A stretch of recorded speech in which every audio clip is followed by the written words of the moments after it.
प्रभात arts academy official में आप सभी का स्वागत है। आज के इस ऑडियो लेक्चर में हम बात करेंगे कक्षा 12वीं पाठ संख्या 2 इतिहास के 53 अत्यंत महत्वपूर्ण बहुविकल्पीय प्रश्नों को, जो कि आगामी 2024 वार्षिक परीक्षा के दृष्टिकोण से अत्यंत ही महत्वपूर्ण है। आइए चर्चा करते हैं प्रश्न संख्या 1। सम्राट अशोक के अभिलेख किस भाषा में है? तो सम्राट अशोक का जो अभिलेख है वो खरोष्ठी लिपि में भी है और ब्राह्मी लिपि में। तो हमारा आंसर होता है सी, यानी ए और बी, यानी खरोष्ठी और ब्राह्मी दोनों लिपियों में है। दूसरा नंबर क्वेश्चन है, अशोक के अभिलेख पढ़ने में किसको सफलता मिली? James Prinsep, R C Majumdar, sir John Marshall, Cunningham. तो अशोक के अभिलेख को पढ़ने में सफलता जेम्स प्रिंसेप को मिली। तो हमारा आंसर हो जाता है ए। अशोक के अभिलेख पढ़ने में कब सफलता मिली? या क्वेश्चन नंबर 3 है 1838, 1836, 1835, 1800। तो हमारा आंसर हो जाता है 1838 में। चौथा नंबर क्वेश्चन आता है, 6वीं शताब्दी ईसा पूर्व में कुल कितने महाजनपद थे? 6वीं शताब्दी में भारत में महाजनपदों की संख्या 16 थी। हमारा आंसर ये होगा। महाजनपद उसे कहते हैं कि बुद्ध के शासनकाल में हम बड़े बड़े राज्य पाते हैं भारत में, उसी को महाजनपद कहा जाता है। ठीक है। पांचवा नंबर क्वेश्चन है, सबसे शक्तिशाली महाजनपद कौन था? 16 महाजनपद में सबसे शक्तिशाली अगर कोई महाजनपद था तो हमारा आंसर होगा ए, मगध। इसमें 7 राजवंशों ने शासन किया। हरियांक वंश, शिशुनाग वंश, नंद वंश, कर्ण वंश, शुंग वंश और सातवाहन वंश। 7 राजवंशों ने मगध पर पारी पारी से शासन किया और मगध शासन के दौरान बहुत सारे विदेशी आक्रमणकारी भी भारत में प्रवेश किए। अब अगला क्वेश्चन है 6वां कि मगध की राजधानी कहाँ थी? तो मगध की राजधानी वाराणसी, श्रावस्ती, राजगृह, वैशाली। मगध की राजधानी कहाँ बनाई गई थी? राजगृह थी। मगध का सबसे शक्तिशाली शासक कौन था? 7वां नंबर। तो मगध का सबसे शक्तिशाली अगर कोई शासक था तो हमारा था अजातशत्रु। ठीक है, अजातशत्रु था, हरियांक वंश का शासक था। काशी जनपद की राजधानी क्या थी? तो काशी जनपद की जो राजधानी थी वो वाराणसी थी। 9वां क्वेश्चन, कौशल जनपद की राजधानी कहाँ थी? कौशल जनपद की जो राजधानी श्रावस्ती है, जो अभी वर्तमान में उत्तर प्रदेश का एक जिला भी है। 10वां, वैशाली की जनपद की राजधानी थी वज्जी, अवंती, मगध, कौशल। तो जो वैशाली थी वो वज्जी महाजनपद की राजधानी थी, जो हाजीपुर, वर्तमान हाजीपुर में है। 11 नंबर क्वेश्चन है कि कुरु जनपद की राजधानी कहाँ थी? तो कुरु जनपद की जो राजधानी थी वो इंद्रप्रस्थ थी। 11 का ए हो जाएगा। गांधार महाजनपद की राजधानी कहाँ थी? तो गांधार की जो थी वो 12 नंबर का आंसर हो जाएगा हमारा सी, यानी तक्षशिला थी, जो वर्तमान पाकिस्तान में है। अंग जनपद की राजधानी कहाँ थी? तो अंग की राजधानी तो जी चंपा थी। आइए 14 नंबर प्रश्न की अब चर्चा करते हैं। सिकंदर ने भारत पर कब आक्रमण किया? सिकंदर ने लगभग 326 ईसा पूर्व में भारत पर आक्रमण किया, भारत के पश्चिमोत्तर भारत में, लेकिन उन्होंने भारत में एंटर नहीं कर पाया और वो वापस चला गया। सिकंदर के आक्रमण के समय भारत पर किस वंश का शासक था? सिकंदर के आक्रमण के समय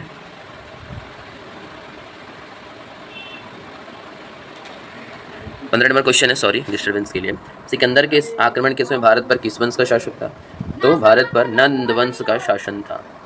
16 नंबर क्वेश्चन, मौर्य वंश की स्थापना कब हुई थी? मौर्य वंश की स्थापना सन 321 ईसा पूर्व में की गई थी। 17 है, मौर्य वंश की स्थापना किसने की थी? तो 17 नंबर होगा चंद्रगुप्त मौर्य था, जो कि मौर्य वंश का संस्थापक था। मेगास्थनीज किसका राजदूत था? Megasthenes Sikandar Seleucus Nicator Darius Seleucus Nicator का राजदूत था, जिसको उसने भारत में छोड़ा था चंद्रगुप्त के दरबार में। मेगास्थनीज किस मौर्य शासक की शासनकाल में भारत आया? तो हमारा आंसर होता है इसमें चंद्रगुप्त मौर्य के शासनकाल में, क्योंकि जो इसकी बेटी जो दुर्धरा थी, चंद्रगुप्त मौर्य की बेटी सेल्यूकस निकेटर ने अपनी बेटी का विवाह चंद्रगुप्त मौर्य से किया था और अपनी बेटी की देखभाल को करने के लिए उसको मेगास्थनीज को अपॉइंट किया था इसके दरबार में। मेगास्थनीज की पुस्तक का नाम क्या था? इंडिका, जिसमें मुगल प्रशासन के बारे में जानकारी मिलती है। अर्थशास्त्र की रचना किसने की? तो कौटिल्य ने की। ये मगध साम्राज्य के बारे में प्रशासन पर लिखी गई किताब है। मुद्रा राक्षस की रचना किसने की? तो विशाखादत्त जो थे वो मुद्रा राक्षस के रचयिता थे। चंद्रगुप्त मौर्य कब सिंहासन पर बैठा था? चंद्रगुप्त मौर्य जो था वो सिंहासन पर बैठा हमारा 321 ईसा पूर्व में उसने बैठा। मौर्य वंश का सबसे महान शासक कौन था? अशोका, चंद्रगुप्त मौर्य, सी बिंबिसार। सबसे था जो हमारा सबसे महान शासक का दर्जा दिया जाता है अशोक को। कलिंग का युद्ध कब लड़ा गया? तो कलिंग का जो युद्ध है वो अशोक ने लड़ा था 261 ईसा पूर्व में, और इसके बाद से उसने युद्ध विजय के स्थान पर धम्म विजय की शुरुआत की। मौर्य साम्राज्य की राजधानी इसमें से कौन सी थी? तो पाटलिपुत्रा भी थी। ठीक है। अगला क्वेश्चन 27 नंबर पर हम आते हैं। सम्राट अशोक ने अपने धर्म के प्रचार के लिए किस अधिकारियों को नियुक्त किया था? आमत्य, क्षुद्राध्यक्ष, सेनापति, धम्म महामात्र। उसने धम्म महामात्रों को नियुक्त किया था। 28 नंबर, वर्तमान में भारत का राष्ट्रीय चिन्ह अशोक के स्तंभ से लिया गया है? गया, सारनाथ, टोपरा, जूनागढ़। तो हमारा लिया सारनाथ अभिलेख से लिया गया। मौर्य काल में प्रचलित चांदी का सिक्का क्या कहलाता था? चांदी के सिक्का को हम लोग पर्ण कहते थे। शक संवत कब प्रारंभ हुआ? शक संवत 78 ईसा पूर्व में प्रारंभ किया गया। कुषाण वंश का सबसे महान शासक कौन था? 31 नंबर क्वेश्चन है। तो कुषाण वंश का सबसे महान जो शासक था वो था कनिष्क।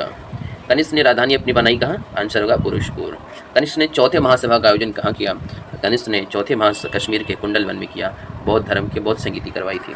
कनिष्क के शासनकाल में किस कला का विकास हुआ? गांधार, मथुरा, अमरावती, जौनपुर। तो कनिष्क के शासनकाल में उसने गांधार कला को विकास करवाया। कनिष्क ने कौन सी उपाधि धारण की? 35 नंबर क्वेश्चन है। कनिष्क ने देवपुत्र, शांकरी, गजपति राजा, इसमें से हमारा हो जाएगा देवपुत्र की उपाधि धारण की। कनिष्क किस धर्म का अनुयायी था? बौद्ध, जैन, हिंदू में से कोई नहीं। कनिष्क हमारा बौद्ध धर्म का अनुयायी था। सम्राट अशोक ने किन दो नगरों की स्थापना की? श्रीनगर, ललितापाटन, ए और बी दोनों, इनमें से कोई नहीं। तो सम्राट अशोक ने इन दोनों नगरों को बसाया था। कनिष्क ने किस नगर की स्थापना की? कश्मीर, कनिष्कपुर, रामपुर, श्रीनगर। तो उसने कनिष्कपुर नाम को शहर बसाया था। संगम साहित्य किस भाषा में लिखा गया है? तो जो संगम साहित्य है वो हमारा लिखा गया है तमिल भाषा में।